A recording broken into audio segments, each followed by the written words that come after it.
Santo Agostinho sobre a mentira, parte 3.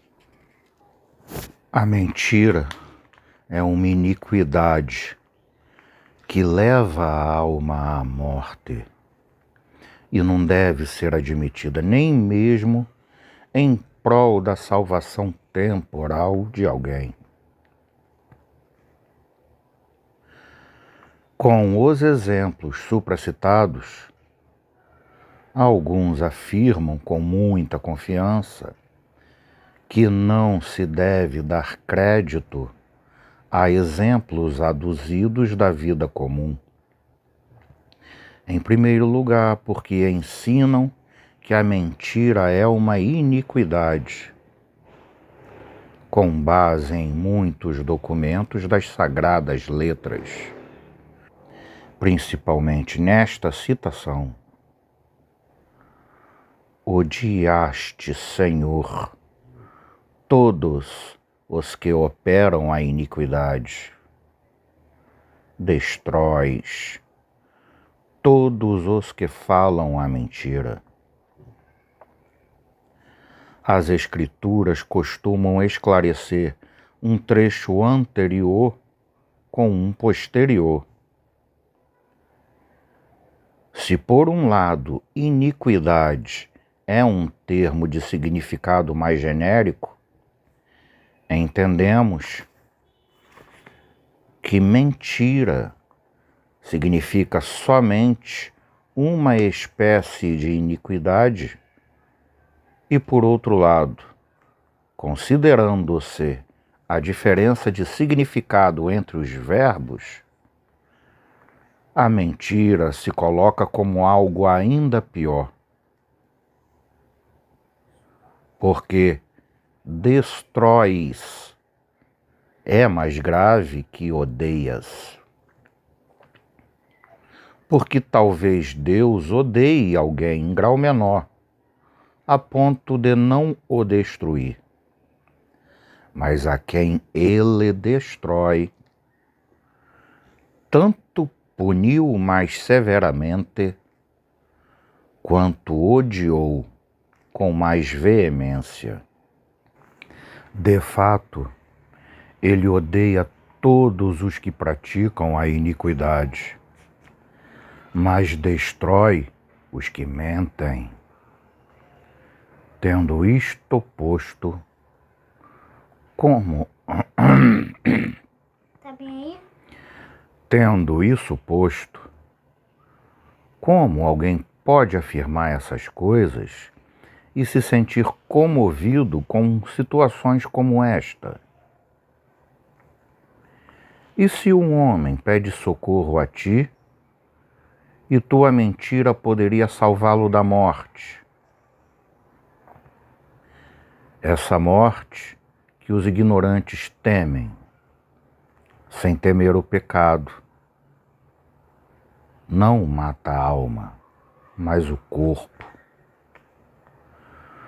Como ensina o Senhor no Evangelho, em que nos instrui que a morte não deve ser temida. Tem razão, pai.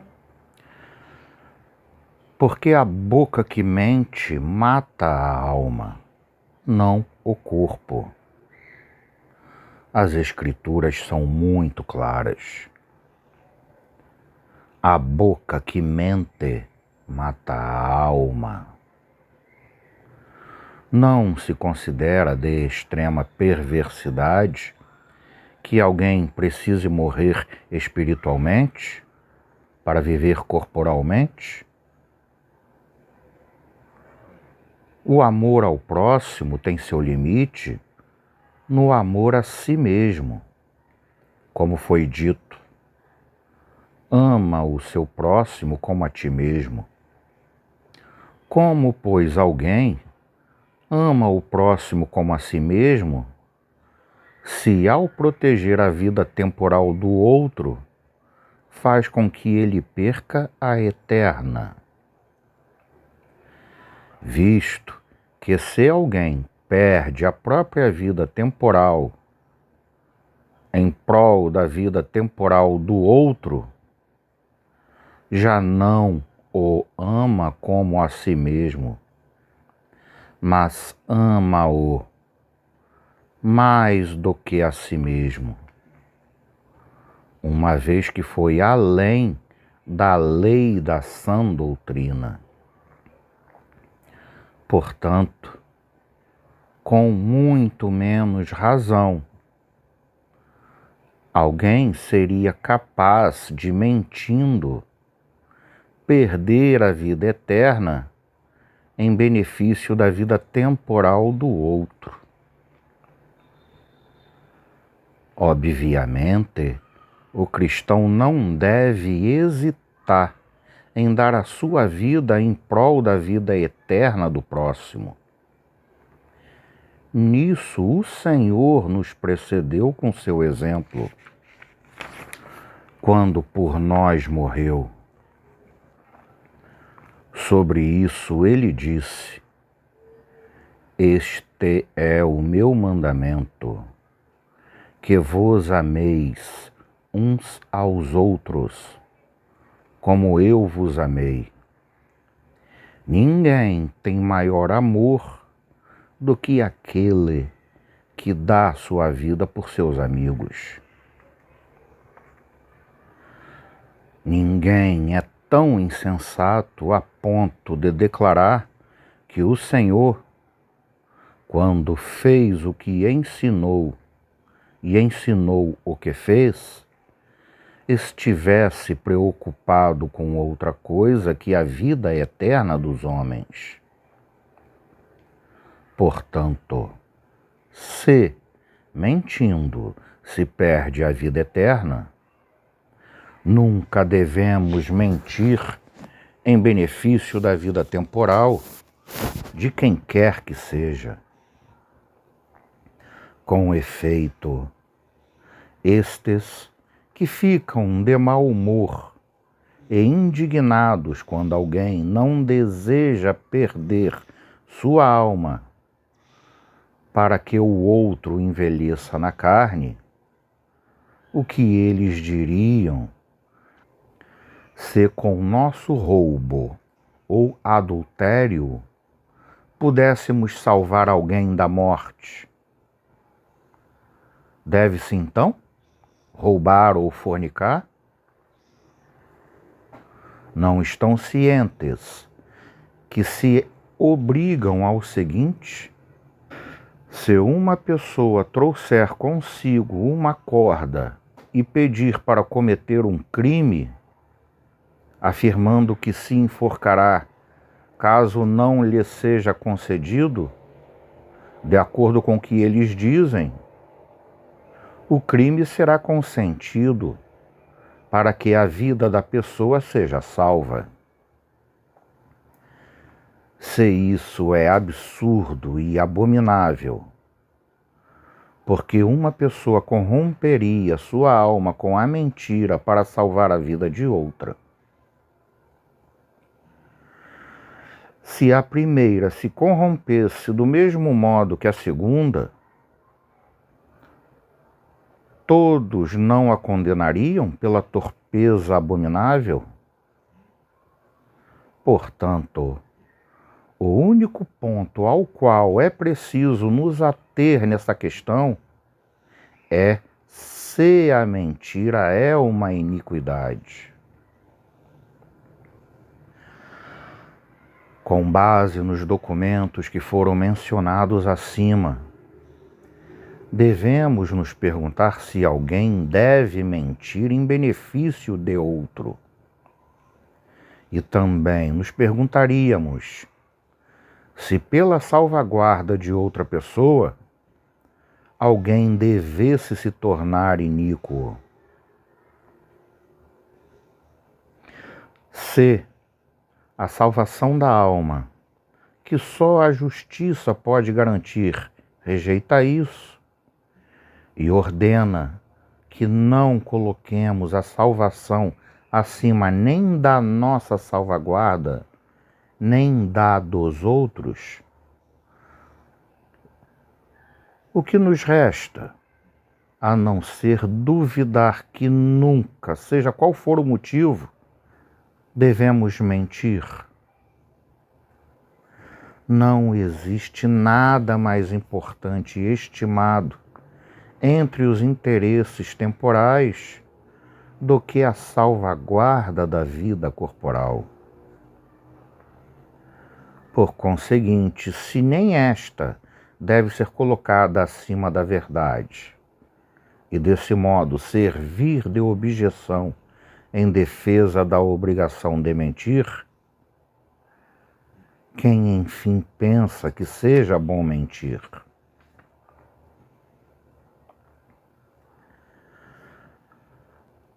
Não se deve mentir para defender a castidade, levando-se em conta a luxúria.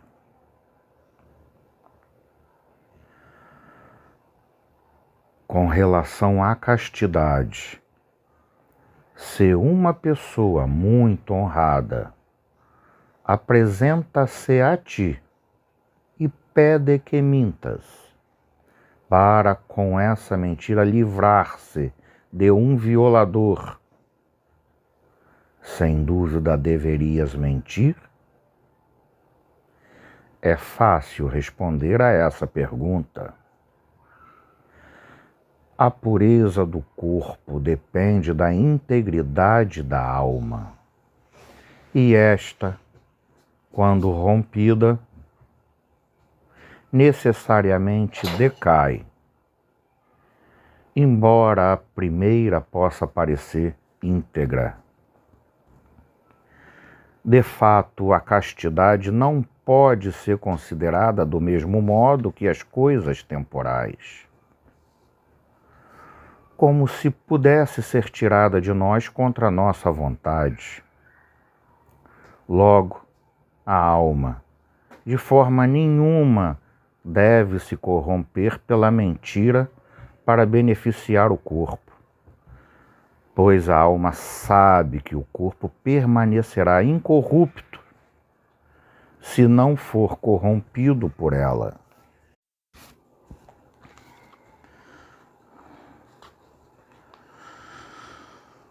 Uma violência indesejada, sofrida pelo corpo, deve ser chamada de vexame, mas não de corrupção.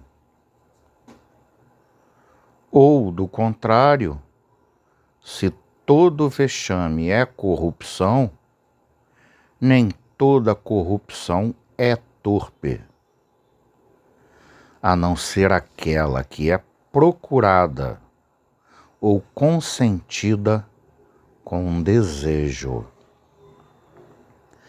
Porém, a alma é tanto superior ao corpo quanto é capaz de se corromper por más ações. Portanto, em uma situação em que apenas a corrupção voluntária é possível, a castidade pode ser preservada.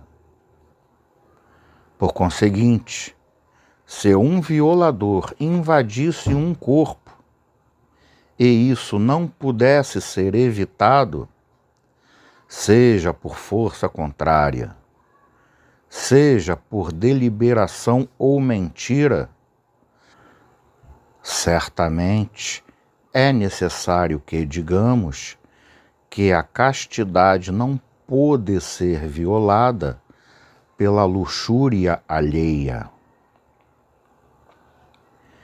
Ninguém duvida que a alma seja melhor que o corpo e que sua integridade deve ser preferida à do corpo, já que pode ser preservada para sempre.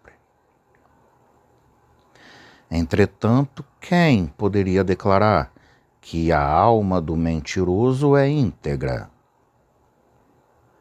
Com efeito, a luxúria se define claramente como um apetite da alma que antepõe coisas temporais a bens eternos. Assim, ninguém poderia nos convencer de que, ocasionalmente, devêssemos mentir, a não ser que pudesse mostrar que a mentira nos obteria algum bem eterno. Todavia, como alguém se distancia da eternidade na mesma proporção em que se afasta da verdade, é absurdo declarar que algum bem eterno poderia advir desse afastamento. Ou, do contrário, se existe algum bem eterno que a verdade não contém, não é realmente verdadeiro, e nem mesmo é um bem, porque é falso. E assim como a alma se antepõe ao corpo, também a verdade deve ser colocada acima da alma. Pois a alma não só ama a verdade mais do que o corpo, mas mais ainda que a si mesma.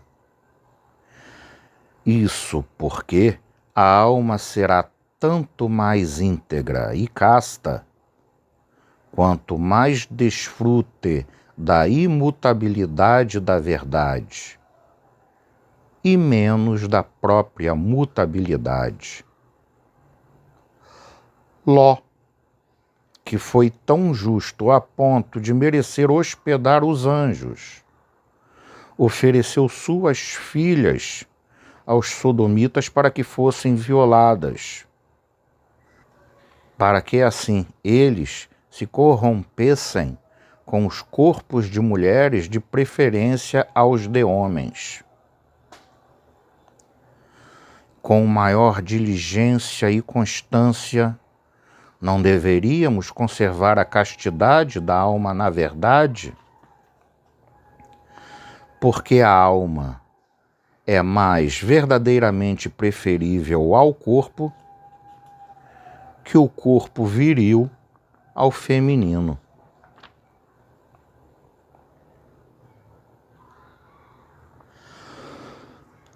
Não se deve mentir com a intenção de ajudar outras pessoas a se salvar.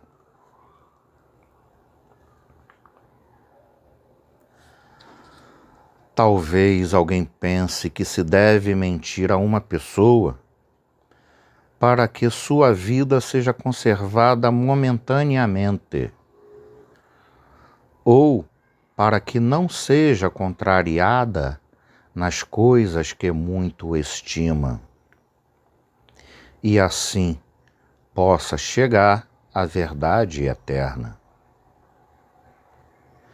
Quem pensa dessa maneira não entende que, em primeiro lugar, não houve desonra que não tivesse que ser aceita da mesma forma, como foi demonstrado acima. Além disso, interferimos na autoridade da própria doutrina, prejudicando-a profundamente. Se convencemos aqueles a quem tentamos levar à verdade que ocasionalmente seja necessário mentir. Se a doutrina da salvação consta de ensinamentos que em parte devem ser cridos, em parte entendidos, sendo que estes últimos não podem ser alcançados sem antes serem cridos, como se poderá crer em alguém que pensa que às vezes seja necessário mentir, já que talvez esteja mentindo no momento em que nos ensina em que devemos crer? Como se poderia saber se no momento em que nos fala não teria alguma razão para fazer uso de uma mentira necessária. Quiçá com uma história falsa, não achasse que pudesse nos amedrontar e afastar da luxúria, e pensasse que, mentindo, cuidasse dos nossos interesses e nos aproximasse dos bens espirituais. Se esse tipo de mentira for admitido e aprovado, arruína-se completamente a doutrina da fé, a qual, arruinada, não chega nem mesmo ao entendimento que, adquirido, serve para nutrir as crianças. Assim, se cedemos permissivamente à falsidade, mesmo que abramos apenas uma pequena brecha em qualquer parte da doutrina com uma mentira necessária, anulamos totalmente o ensinamento da verdade. O que seria então mais perverso do que colocar vantagens pessoais ou alheias acima da verdade? De fato, quando desejamos que alguém se torne capaz de alcançar a verdade, com uma mentira auxiliadora, fechamos o acesso à verdade. Ou seja, querendo ser convenientes ao mentir, tornamos incerta a verdade que dizemos. Por isso é que ou não devemos crer nos bons, ou precisamos acreditar em quem mente de vez em quando, ou não devemos crer que os bons às vezes mintam. Dessas três opções, a primeira é perniciosa. A segunda é tola. Resta-nos, portanto, a terceira. Os bons nunca mentem.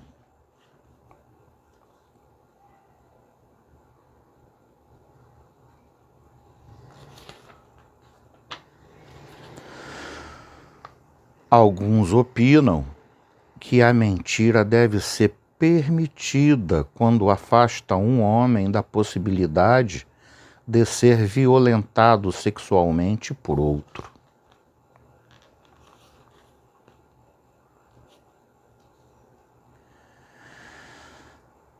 Embora essa questão tenha sido examinada e tratada sob 2 pontos de vista, não é fácil chegar a uma conclusão. Ainda precisamos ouvir com atenção os que afirmam que não existe ação tão má que não deva ser feita para evitar outra pior.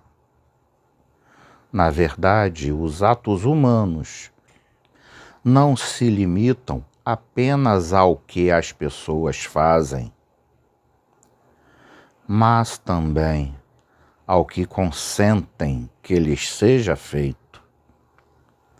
Devido a isso, pergunta-se se um cristão deve optar por queimar incenso nos ídolos para evitar uma violência sexual da parte de um perseguidor que o ameaça, caso ele opte por não queimar o incenso. Aos que perguntam, parece correto questionar por que motivo alguém não mentiria para evitar tamanha infâmia. Porque essa anuência em que um homem prefere sofrer violência sexual a oferecer incenso aos ídolos, dizem que não é um sofrimento involuntário, mas um fato consentido. Será que esse homem não deveria optar tranquilamente pela mentira, que afastaria seu corpo de uma desonra tão medonha?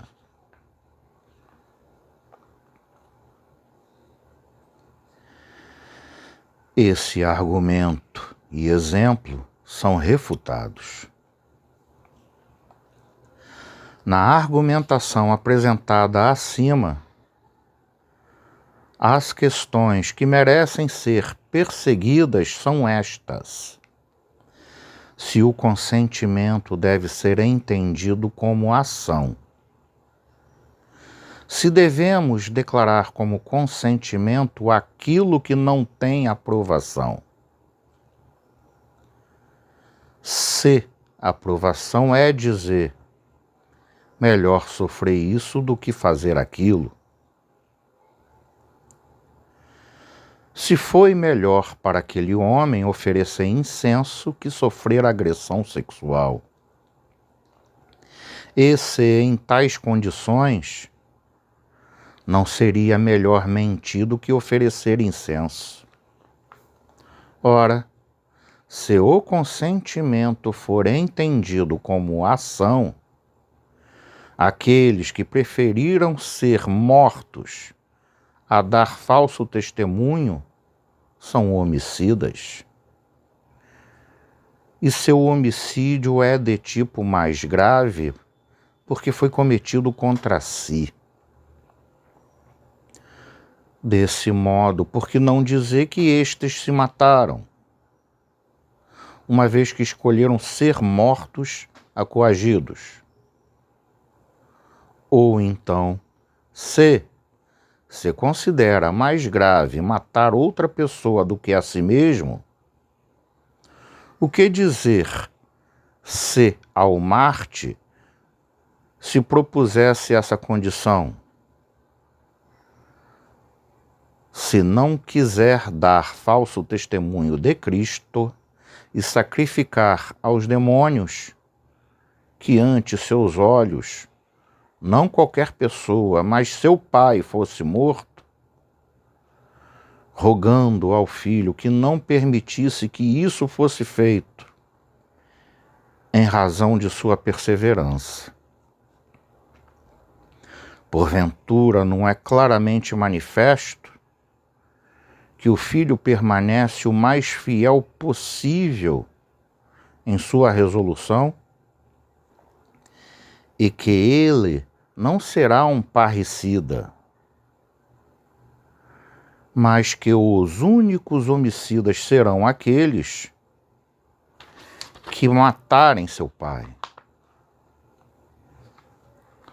Portanto, quando escolhe que seu pai, um sacrílego, cuja alma se perderia, seja antes morto por outros a violar sua fé com um falso testemunho, o filho não é partícipe de tamanho crime.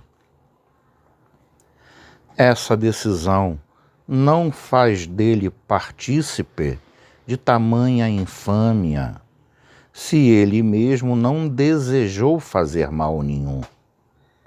Porque seja o que for que os outros façam a partir de sua decisão, não é ele próprio que o faz. Pois o que dizem esses perseguidores, se não faz maldade para que não a façamos? Se for a verdade que ao fazermos o mal eles não o fariam, nem sequer assim deveríamos dar-lhes nossa aprovação. Mas, como costumam fazer essas coisas, embora não o declarem, por que motivo eles seriam infames e perversos, juntamente conosco, e não por conta própria? De fato, não se deve dizer que haja consentimento. porque não aprovamos o que fazem e optamos sempre pelo bem e com todas as forças proibimos que pratiquem o mal. Não só não cometemos o mal com eles, mas também os condenamos com toda a execração possível.